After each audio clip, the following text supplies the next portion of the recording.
No, go ahead. We'll get you after. I got you. All right. Here I go. That is so nice of you to stop and talk to us. All right, how are you? Good. We're rolling out.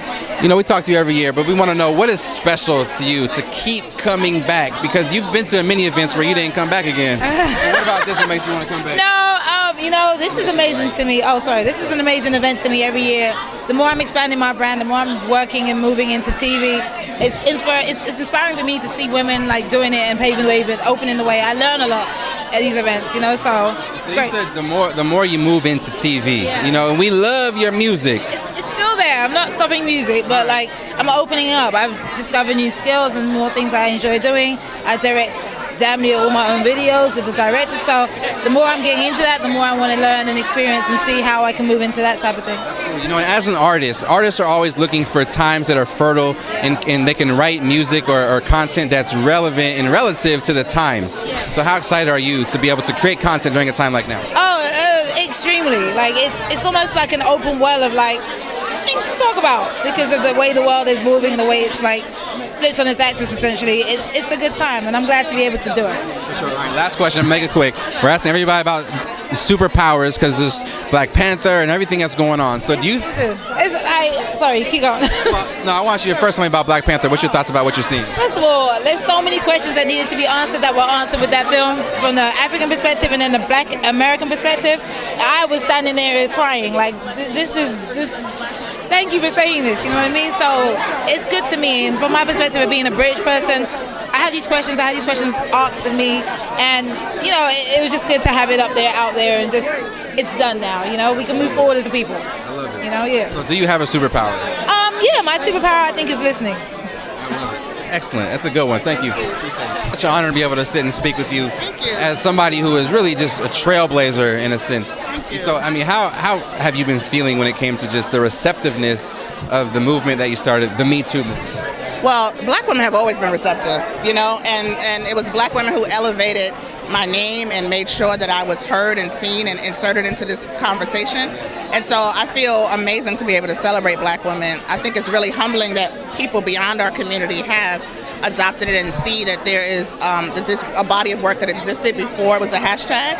And so that's been amazing. Now, you know, there's a term, cultural appropriation, where people feel like they don't get their due, you know, respect or attribution when it comes to their work. So there's been people who have thought about creating TV shows or they have spun off of your Me Too movement. So have they reached out to you about doing this, and how do you feel about actually bringing this onto the screen?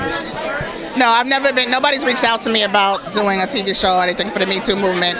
And if it is brought to the screen, I want it to be something that is thoughtful and compassionate and really centers the survivors of sexual violence. Right.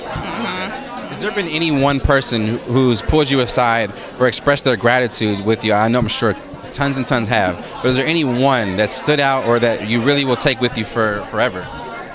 Probably Viola Davis.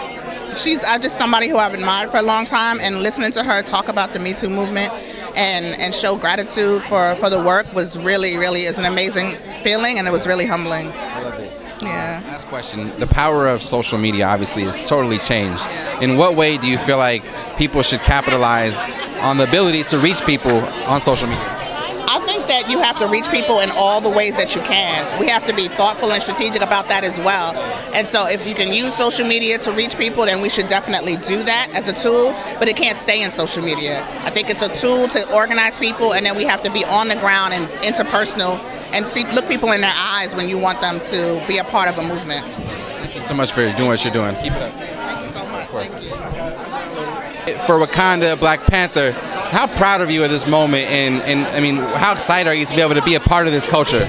I'm so excited. I'm Senegalese, so I'm African. And when I was a little kid, my father used to dress me in this, and I was made fun of. And I was called all sorts of African booty scratchers. My name is always made fun of because my name is Gabrielle Malinga Sidibe. And people call me Gabby because they just refuse to learn how to so it wasn't cool to be African when I was a kid. And now, and I've been wearing African print for 2 years now, 2 or 3 years I went back to. But it feels really good to be embraced in this way because I remember when it wasn't so popular. Look at you now. But also look at the country. Look at black people now. Now we want to see ourselves. I mean, we always have, but now we accept who we actually are without this Eurocentric ideal of beauty. There's no asking for permission anymore either. No, why should we ask for permission ever? No, I'm more than deserved. I'm actually less than deserved. Give it to me. Just give it to me. This is mine. It is yours. Speaking of it being yours and you owning the narrative to your story, would you ever consider directing or actually telling a story that's true to you? Well, I wrote a book called This Is Just My Face. I wrote the book over 3 years. It actually came out in May. I wrote every single word of the book by myself, so yes, I have written my own story. That's an accomplishment because all these authors really have and ghost writers, but you really put it in the work. Yeah, I sat down for 3 years and I wrote the book, and I also just directed my first short film. 2 years, it's already out. It's an adaptation of a Nina Simone song called The Four Women. My film is called The Tale of Four, and it's been going to different festivals, and it's been winning awards, and it's incredible. It's got an incredible cast. Aisha Hines, Lettucey, Jussie Smollett, like really, really amazing actors besides them, and I'm really proud of it. So yeah, I've already lined up my next 2 films. Wow. Yeah, and I can't wait to get on them. Well, you're proud of your films, and we're proud of you, and we look forward to more of your work, and we cannot wait to support you. So thank you so much. again. Thanks. Absolutely. Take care. Team Black Love. It's on Amazon now. I know. I didn't see it, though. Well, you should watch it. So, we're good? All right, there's a lot of places in the world that you could be tonight, but Essence throwing an event honoring black women in Hollywood. What's special about this for you? I mean, I want to be anywhere where I can celebrate black women. I was at a dinner last night for black women. I mean, that's just, I think it's who I am first. Yes. And so it's the community that I'm most comfortable with. It's the community that I want to celebrate, support, encourage. And hopefully my work does that, We were just talking about black love, and I started that as a single woman. I wasn't married yet, but I felt like the narrative was that we are undesirable. And so any way and anywhere that I can change that narrative, I want to be. So tell me about changing the narrative. Initially you had this idea. You're the creator of the show. Me and my husband. You and your husband. I'm sorry, I'm keep standing on my microphone. All right, we good. So, no, it's all right. So initially when you guys are thinking about this white piece of paper, a blank piece of paper, you're starting up with this concept, what do you think it was that actually made it happen to get it from the paper onto the screen? What would you attribute that to? I mean, I would honestly say us, but I mean that from the perspective of we willed it into existence. We knew there was a need, so I would say in terms of the reception, it was that need. It was the fact that before the Obamas came into office, the talk was that black people can't stay married, black people don't have happy, healthy families. Then they came into office and we were all excited. And so it was the need, and then it was us really just forcing it to exist. And once we did that, OWN jumped on it, to their credit. They were ready, they wanted it, they knew that we deserved to see it. And so that's what I would say. Sure. Now you mentioned OWN, not that big of a deal, just Oprah Winfrey Network. Just that. Tell me about a moment that you had with Oprah. Do you have an Oprah moment? I have, but to be quite honest, I had an Oprah moment in college, long before Black Love. So my mother was on the show for breast cancer. My mother is happy, healthy woman now, but she had breast cancer and she was talking about it on the Oprah Winfrey Show. I was in college trying to decide whether I was going to change my major from business to either journalism or broadcast journalism or radio, TV, film. And she told me to change my major to broadcast journalism. Wow. So I was like, okay. And here we are. I love it. Well, it's good you followed her advice. Yes, it is, right? Thanks so much for your time. Thank you. And I feel like that's fitting for you, given the fact that you worked on Black Panther. So tell me about your experience working on Black Panther, and what was your role? I'm the production designer on Black Panther, so I designed the movie, Wakanda, the sets, sort of the architect of the film. So tell me a little bit about the research that you had to do, because Wakanda has become a place where it's part of the culture. So when it came to just, kind of conceptualizing that idea, tell me about some of the research that you had to do. I mean, it was really about, we placed Wakanda in sub-Saharan Africa, so it was really about what are the tribes that are around our country, our fictional country, and using references and traditions and textures from those tribes. So Mercy tribe, Maasai, Suri, Dinka, there's a lot. And, going up to Mali, down to Ethiopia. So it was a lot of research. I did about 10 months of really hardcore research, went to South Africa for 3.5 weeks. Did you travel with Ryan Coogler to Africa? Yes. So, I mean, when it came to looking at his craft and his style of working and his work ethic, how would you describe what you saw from a director who had never taken on something this big before? Diligence. I mean, Ryan, he's a consummate visionary, a consummate storyteller. So, and he had a question, and that was, what is it to be African? I think something a lot of people ask themselves. And how do we relate? How do we reconcile? Being the hyphen between African and American, that's where we lie. And I think a lot for Ryan, and this is a really personal story for him about understanding what that is. And I see him, and I'm so proud of him. I don't really have words because he sees things in a way that people don't, and I'm always in awe. I'm always learning from him. Can I ask where you're from? I'm New Orleans. New Orleans. So New Orleans, you heard me? You heard me, baby? Now, it's a long way from Africa, you know what I'm saying? So what's one thing that you learned? You were there doing your research for 10 months. What did the girl from New Orleans learn about Africa? What were you most surprised when it came to their culture and getting something right on screen? You know what really was? It was that we all African. It's just that we were told that was something bad, and now we know that it's not, because everything that we do here in America as black folk, they're doing in Africa. So I feel like I've seen you like 3 days in a row. Yeah. Whether it's Wrinkle in Time or Here Now. I feel like a reunion. It has been a reunion, man. I mean, that's kind of like what this event feels like. Yeah. So, I mean, there's a lot of places you could be, but you make sure you're always here. What about this one is special to you? I mean, black women are the backbone, you know what I mean? Like, I was raised very well by a black woman who is the reason why I'm here and not, sitting on a couch somewhere wondering what happened.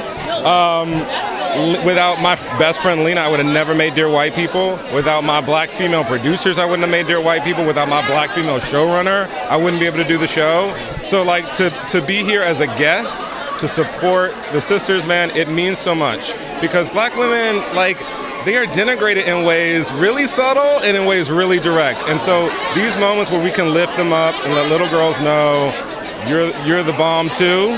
You're going to do amazing things. And on a personal level, to celebrate my friends, I would be hurt if I wasn't here. I would be watching this girl like, I support you from afar. So talk about just the time that you're able to be. Let me get you right here to make sure you're in the light. This way. Let's get over here. Good light. When it comes to just being a content creator in today's world, there's never been a better time, I feel like, to be a person of color making content. So how excited are you? And do you ever feel a sense of anxiety to just put out your best work? I always feel a sense of anxiety to put my best work. I mean, come on, I'm a little colored gay boy from the South. Like, I always gotta come correct, you know what I mean? Right. But like, it's powerful. It really is. And like, what folks gotta understand is that the gatekeepers are not there anymore. Like, they're holding the fort at certain gates, but you don't need to get through those gates anymore. Like, Lena and I bypassed the whole thing to get our shows on TV, and that's a unique moment right now. Like, you couldn't have done that 5 years ago, a decade ago. So I say seize the moment. This is not the time to be on the couch. This is the time to get your stories in the culture. I love that. Yeah. 5 years ago, you mentioned 5 years ago, I don't know that we would have seen so many of the stories that we're seeing today. Yeah. One in particular is A Wrinkle in Time, Ava DuVernay, Storm Reed taking the front lines. What is Discovery Storm is too. She's really such is. an amazing actor. I mean, how does movie like this, inspire you as somebody who has to work with, young African American women who are coming from the South like Storm? I mean, how does that inspire you and change the narrative of the stories that you want to tell? We all look at Ava to figure out how big we can become. And I think the movie is so bold. I think she takes so many like experimental swings, and it's also so encouraging for little girls and little boys. I mean, like, to see a bunch of multicultural like kids watch that movie, man, like, they're gonna go out and create a different world, and it's like, the fact that they gave her the keys to the kingdom, it's just like proof is in the pudding. It's like, you give new storytellers, I'm gonna borrow a line from, that red carpet, you give new storytellers the ability to tell stories, and you get new stories, and you get a new culture, and you get a more inclusive culture. So, I mean, she is so inspiring to me on so many levels. I've seen her grind, and I've seen her passion, and it's awe-inspiring. So how excited are you to know that all the years that you put in are actually now the people after you are able to actually reap the fruits of your benefits and your sacrifice? Oh God, this is so exciting because Tiffany Haddish is on a crazy ride all the way to the top. She's breaking ceilings by being the first female comedian, black comedian on Saturday Night Live, and her commercial for Groupon and all the things that happened to her. And I just finished working with her on the Carmichael Show. Her and Lil Rel, they're like shooting to the top. So I'm so excited for them. She's being honored today with all of the girls from Girls Trip. I was honored years ago. There's nothing quite like it. Right. People get to know a bit about you and fall in love with you for the right reasons. So it's a great night. It's a great day. So I gotta ask, because obviously the whole world is talking about Black Panther. What are your thoughts about Black Panther and just seeing so much black excellence on screen? Oh, I loved it. I've seen it twice already. I had expected a different kind of music because in the trailer the music is so like, I don't know, I thought Prince and all of them were going to be doing the music. Right. But it was just absolutely wonderful. I don't think I've seen anything quite like it. I'm very proud of it. Excellent. All right, last question. Since you first came into the industry, there's been a lot of changes. Is there any one thing that you're just super excited to see or proud of as it relates to the change that you're seeing in Hollywood and the opportunities that are now being more available to people that look like you? I think we have more black women on television than in the history of television, and I think that it's going to move over into A-list films. I'm hoping that happens, that since we've been able to show that we are box offable, but Kerry Washington, Viola, all of those people is making it really extremely great. And then last question is: everybody's talking about superheroes and Black Girl Magic. Do you have a superpower, and what is Letter Divine's superpower? Oh my God. My belief in God and the strength from all the women that I grew up around and the women that I see now. So I think that's more important than anything, to believe in yourself. I love it. Amen. Thank you. Thank you. Thank you for speaking to me. I'm doing pretty good. Now, we're among all this wonderful sisterhood here, and you have experience in raising women who end up on this carpet tonight. So what do you think are some of the attributes that require you to be recognized at an event like this tonight? I think hard work, obviously, just integrity, and just staying grounded. I mean, I think that's really important because you can be the biggest, best talent in the world, but it's a lot of ingredients that goes in to work ethic, being decent to people, treating them like you want to be treated. I think those things are just as important. I love that. The industry has changed a lot since, you first started with, your daughters coming into the ink. But what's the thing that you've seen the most change, that you're most happy to see? Wow, I'm glad that's not like that anymore. Well, that it's finally recognized that we can sell movies and we can sell magazines, and that the media, we've always known it, but it's nice to see that someone else is recognizing that. Right. Yeah. You've raised 3 young women, actually. We don't want to forget the third, but what is something that you feel like they teach you now? Before you were teaching them, now what are they teaching you? They have taught me to be free. And that's really important because I dedicated my life to kind of being behind the scenes and making sure that they were okay. Right. And now, as they got to be adults, they were very adamant about me living life and not being so uptight and so shy. And so they've helped me come out of my shell. They're all very free, but Solange in particular, she is just out there and she does things in a way that she changes culture. Yes, she does. And I feel like a lot of times it's not the most comfortable thing to do because absolutely, she takes a lot of heat for it. Definitely. And one of the things she did was she made sure that she brought you and her father back into the same room. Yes. After maybe some tumultuous times. Yes. So what's something about that you could appreciate?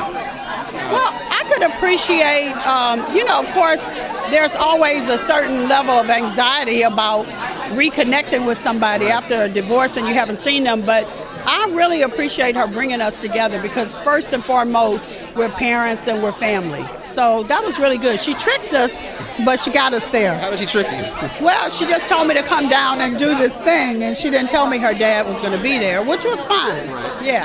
Thank you so much for your time. All right, Look forward to it. What's up, man? Good to see you again, as always. All right. So, man, I know we're here at Essence, but I gotta ask, will the Avengers and the Defenders ever come together into the same universe? Are we gonna see that happen? Man, that's a Kevin Feige, Jeff Loeb question. That's a bit my pay grade, man. I don't know. They could be chopping it up right now and I wouldn't even know about it to the last minute. You know what I mean? For sure. I mean, how excited are you to be here amongst all these beautiful sisters, powerful sisters? I mean, talk about the feeling you have right now. It's a great thing, man, because sometimes, you know, they go unrecognized, as we all do, and I want to make sure that I'm here to support their nights and those evenings when they are the lights being shown on them. You know, I was telling someone, we're always in a situation where a lot of times the black men of the culture have always been celebrated, and the women have had to take a back seat. So I'm happy to see that the light's been shining on them, and now that we're sort of there together, let's be supportive of one another, let's not be divisive, and just be there to support each other and just be positive. It's about love, you know? I love that. All right, last question. You know, we've seen this huge awakening when it came to a lot of people being more receptive to the comic book world. Yeah. In what ways do you feel like that it's going to change in the future, and have you seen a change just in people approaching you and talking to you about comic books? I think, you know, it's funny because the comic book is actually sort of declining in sales because it's becoming sort of one of those things where people are not really going out and buying them. It's sort of it's a niche thing, and the truth be told, it's expensive to collect. You know, a lot of people don't. You know, so luckily we have people like Cheo, who is the head of a showrunner of a show. We have people. Every show you see pretty much is being run by a comic book nerd, a person who was growing up watching these, reading these books, and they want to make this content. So I hope that we have an audience always to watch this kind of stuff because it's an opening to another bigger conversation. It has changed since when you first came into it. So proud to be amongst these amazing women and just to be a part of this. Women that I've looked up to my whole career, women that are changing the world. It's an incredible thing.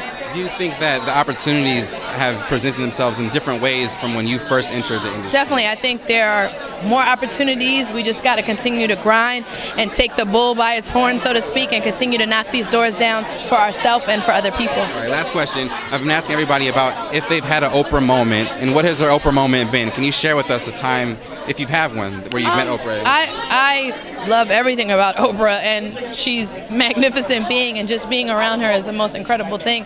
Anything she says, I do. That's just my motto. If Oprah says it, I do it. I don't care what it is. If she says it, I do it. Love it. Thank you so much. I feel great about being here. This is my first time attending one of these, so it feels great to be in the building. It's something that somebody has said to you that you're going to take forever and hold with you here today. Here today, I mean, I haven't heard any of the speeches yet, so I'll probably have a lot more to say after the ceremony. Can you give us a drop to say your name right here and you're watching Fabulous TV? Hey, my name is Ebony Davis, and you're watching Fabulous TV. Thank you so much. Thank you. We just posted a video of you yesterday. It was a digital release. Wait, let me get you in the light. You're in the shadow of Thor Ragnarok, and it is going crazy on the internet. Is it really? People like it? They still love it. What's the video? I haven't seen the video. It's like a behind-the-scenes featurette where you're like giving us all the exclusive sneak peeks. So thank you for that. Thank you for that. Thanks for posting it. Of course. Now, it's a special time right now. Obviously, you're amongst very beautiful women and sisters camaraderie. Talk about just the feeling you have right now. I'm literally here with my sister, which is very exciting. You know, I've come to this event over the years so many times, and it's always left me feeling so optimistic. This is a safe place to land. It feels like family. So it's so surreal to be honored today. I didn't think I ever would be. I didn't imagine. Look at you. Now you're standing on the shoulder of a lot of the past actors and actresses who have come before you. How excited are you to know that you're alive right now during a time when there really has never been as many opportunities to self-create? Yeah, that's the thing, is there's never been a lack of talent. There's just been a lack of opportunity, and I think what we're seeing now is gatekeepers are waking up, and also gatekeepers are changing, and so there's just more room for all of us, and that's incredible. It really is. Are you ever going to consider directing? Yes, I deeply consider it. I mean, you're so well spoken, and you know, as a lot of actors and actresses are, but there's something very passionate about what you say, and the words that you use to describe the roles. So you change the narrative. You know, you don't want to be called a powerful actress, but makes it more so this is a role that's written well for a woman. So when it comes to the conversation that you're having in these meetings, has there been anything that has stood out to you where you've kind of had to like check them in the corporate stance? Oh, totally. But I've also been really lucky to work with filmmakers like Ryan Coogler that say, "Yo, help me! Like, I want my female character to feel like a real woman, not an imitation of one." So and I'm really best friends. Oh my God! Yes. Yes, beautiful. How are you? Hi, how are you? Good to see you too. So how this is proud her are you night. of your friend? Or not night, it's like a lunch. I'm so proud of her. I'm so honored to be here to support her and all the women. Like this is the tribe. This is a moment for all of us. Go enjoy yourself. Thank you for stopping by. Thank you. Good to see you again. You too, Janelle. And for sure, time to wrap up. You got to go inside. But we just want to say thank you so much for stopping and talking to us. All right. You're looking savvy today. Thank you. I'm honored to be in your presence with this beautiful, beautiful dress. Tell me about. This is all Lola Wusu and my Nigerian stylist. I love that. Now, since you've come into the industry initially, there wasn't always events like this. Matter of fact, this just kind of started happening. How would you describe this moment now, given what you've seen over the years? Well, it's exciting. I mean, we never had a black film out, or the notoriety going of other people of color. So it's very exciting, and I love the fact that you can market yourself now. You don't have to depend on another entity, and it's beautiful. And our people are doing a lot. We can be proud, but there's a lot more to do, and we just need to push some doors open, get people in decision-making positions. But we've gone a long way. For sure. If you could tell something to future generations about work ethic and staying true to what you believe in and staying true to the craft of working, what would you say to people who are coming up behind you when it comes to putting in that work? The first thing I say is Obama couldn't do it all. We have to do it. Everything is competitions. And work with your passion. It's not about making the money. The money will come if you're giving something, a service or something that's needed. But love what you do and have quality and be on time. Be consistent. And it's hard to get things started, so you've got to have a work plan. And if you fall down, come on back up, because nothing is easy. Expect hard work. For sure. Last question. Today, people who are in this industry call something that they have with Oprah an Oprah moment, where they can say that this is a moment that I share with Oprah, and this is what she told me. In your day, who is the Oprah of your day, and what is something that they told you that will stick with you forever? Well, it was Dr. Martin Luther King. I was teaching school at the time, and hearing his speech, I said, I'm not following my passion. I love teaching, but when he said, I have a dream, it's just a very moving speech that will last, for forever. Generations. So it motivated me. Thank you so much. We appreciate your time, and we appreciate you living the dream and making it possible for everybody else. So thank you. Only through passion, you got to have that and do a great job. Well, enjoy yourself today. Thank you. Take care. Hi, Simone. All this black love going on over here, and beautiful, excellent. Black women and melanin just dripping. When you woke up this morning, what were you thinking about, and how excited were you to be here today? Well, when I wake up every morning, I thank God for another day to wake up.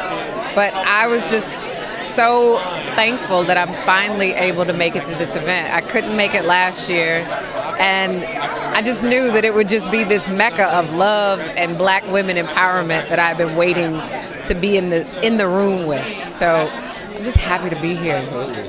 Your show, Luke Cage, has been taking off. The people are just embracing the story, and not that we didn't know that they were, but given the success now, how excited are you to be a part of a show that kind of has this, this world that, a lot of times black folks just aren't that interested in, but now we're all ears, we listen. No, it's so interesting. The first season, there were so many people that didn't watch the show because Netflix, I don't know. I think a lot of times we're like, superpowers.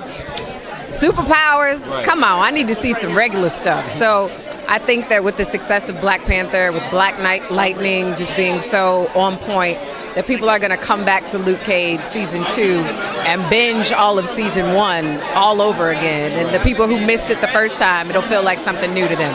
And when The Wire was on TV, people didn't catch that until the second or third season. Then everybody was like, that's my favorite show ever. So I think For there's sure. something to that. Well, speaking of something to that, do you think that there's ever going to be a time when we'll see the Defenders and the Avengers come together into one universe?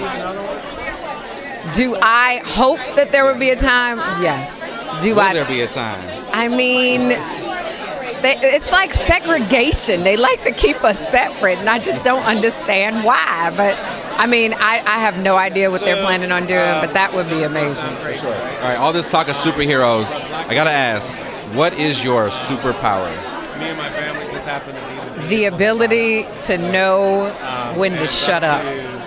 That is a good one. To be quiet and listen. I think so often, you can feel like I know everything, but I really just love being in rooms like this and sit at women's feet who may be younger than me, who may be older than me, or my peers, and just absorb their wisdom, because you will never know everything. Right. So you always got to sometimes just be quiet, listen, and hear what's going on. You'll get some jewels. So well said. I love him. You know, your essence. There's a lot of places you could be today, but what is special about being here? Well, I've always wanted to be at this luncheon. It's Your first time. It's my first time, and it's amazing because it's like all these women. It's just so powerful in this month and this year. With just the women's movement that's taking over, and I feel like this brunch today is going to be amazing. Absolutely is. Now let me ask you something, because you're alive during a time when you have a lot more opportunities than some of the actors and actresses whose shoulders you're standing on today. So I mean, how excited are you to be living in this moment as a creator? It's just, you're just full of inspiration. I am, it's just so many examples of women that are just embarking on new territory and being fearless. And so you're just inspired. I can only speak for myself, but I know all the women and friends that I have around me are so inspired by all of these women that are telling their truth, living in their truth. You have Tiffany Haddish, who's getting honored today, and she is one of my close friends, and she has always been herself and has made that work for her, and I'm so happy for her. I'm so excited to see her, just fly, and her speech and everything is going to be hilarious. But I think it's just a powerful thing to see women living in their truth and supporting each other. Sure. Now you mentioned Tiffany Haddish, and I got to ask, because a lot of times in the past we always had to conform to be the idea of what the mainstream media thought we should look like, but she's always been able to be herself. So what does that mean in a sense when it comes to just them finally accepting us for who we are? It means a lot because, usually you can only be one way in the black culture, and just black media and black film. But she's been able to cross over and let people into our culture and unapologetically into our culture. Right. And that's why I honor her today, and I'm so excited to see what else she's going to come up with, because she's been herself and she will never be anybody else but Tiffany Haddish. So I'm so excited. All right, last question. Now, there's this thing called Black Girl Magic. I'm sure you've heard of it. Everybody's talking about it. You are the epitome of it. But I want to ask, because obviously, there's superheroes in the world. If you could have one power, what would you say your superpower is?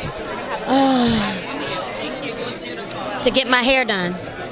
To book an appointment. That's an accomplishment. Hey, it's a lot of people you can call, but I know who to call, and they do their job. I'm going to give him a shout out. Who you call? I call Ray. I call Ray D. Okay. Yeah, he's the bomb. I call Malika Frazier.